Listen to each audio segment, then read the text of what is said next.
Welcome to Smile JV, I'm Brendan G. We're out here today, we're looking at a few 1 Series for a client, and we're going to give you a bit of a tour on the sort of things that we look for with these cars, or all cars in general, show you some of the auction diagrams and markings so you get a better appreciation of what the auction sheets look like in real life. And also, if you're interested in these cars, we'll give you a few tips of the things that you need to look out for. So let's have a little look. So here we are, this is our first BMW 1 Series that we're looking at today. We'll look at a series of them and show you some different auction sheets so you can get a better appreciation of what different markings mean.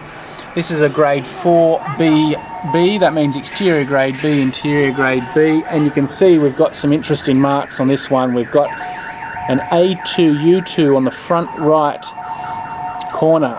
So that's an A2 scratch, a U2 dent. We've got a A1U1 on the front right quarter pillar, and we've got a U2 dent at the back, and they're saying it's had some creases.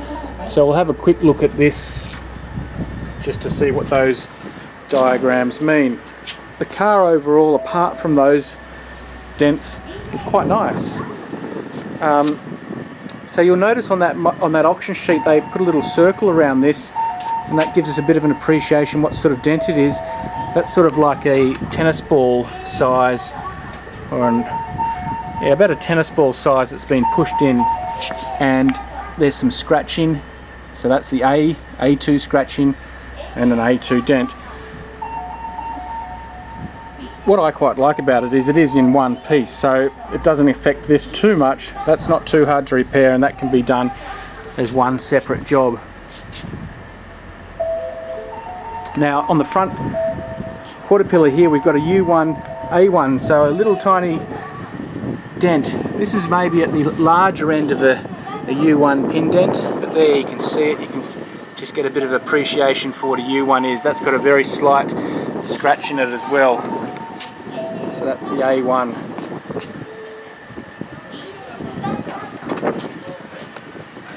Now at the back of the car they're saying there was an U2 dent and some creasing. So what's happened here, it's been pushed up a little bit, and we've got some cracking, some paint cracking along here.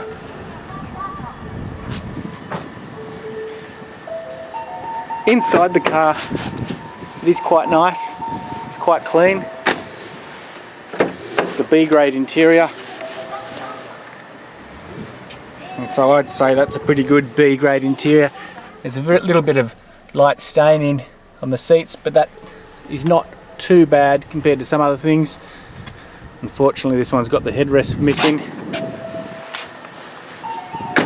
So good example of a couple of dents and scratches just to give us an appreciation of what they're like. Let's move on to the next one. So here's another 1 Series, and this is a really good example to compare to the last one. This is also a grade 4BB, but the auction sheet certainly looks a lot cleaner. So interior grade B, exterior grade B, you can see they've only got A1 scratches, there's not, or A scratches, there's a very tiny U1 on the back left door right here, and that was really hard to find. We'll show you that in a sec. There's some A2s on the front bumper, and there's some A1s around the back of the car, which I won't show you because they're so small I don't think we can get them to come out in the camera. So let's have a look at that U1, or try and have a look at that U1 and the A2s at the front.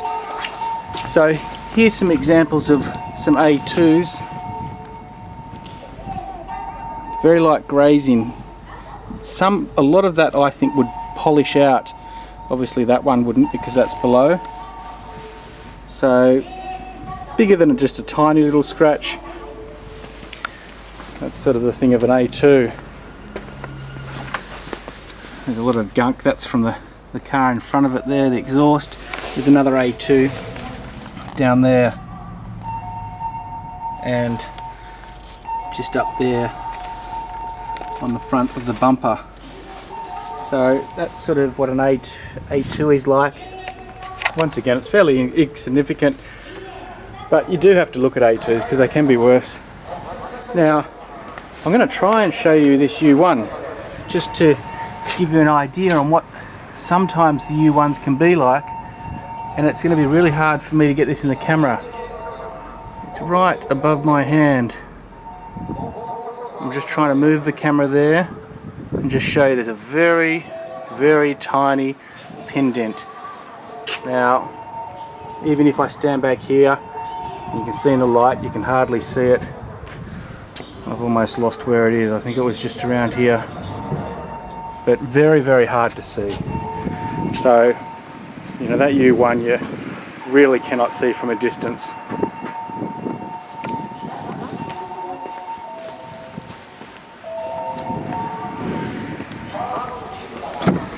So B-grade interior, once again, it's all very clean. This car's a non-starter, the battery's probably flat, so I'm not going to start it in the interest of time. I will show you a couple of little things from what we look for. This one looks really, really clean inside. The reason it's so clean is because it's just been cleaned. Now, sometimes that makes me a little bit suspicious. So we've got to have a closer look. It's a little bit of milkiness, but that could be because that cap's quite loose. I think this one has still got an oil leak around the valve cover up here. Down the back there. I don't know if it's going to come out, but if I run my handle on there, there's a little bit of grease. I do not think that's been fixed. I think it's just been cleaned up. Now I can also notice down the bottom, I'll try and show my torch, right in between the fan belt, there's still some heavy grime that hasn't been cleaned off. Now these leak around the valve cover. They also leak around here, around the oil filter housing, and I suspect that this one has recently been changed, and that's probably what they've done before they've sold this car, because that's a very easy fix. A couple of bolts, take that up and out it comes. What you do have to be careful of, if they've been oil leaked, the fixing it's not too bad, but if the oil gets into these electrical connectors, and I've had a look at them, if there's any oil that gets in there, it really causes havoc to the whole engine management. These ones look quite dry, which is a good sign. It means if there was an oil leak, or even if there is, it's not too bad. Obviously with this sort of car, you'd have to drive it around a little bit and see if it did have an oil leak, and then it would just be a matter of probably replacing that if there was anything in the future. But it really looks nice now, but I suspect there may be a little bit more below the surface with this particular one.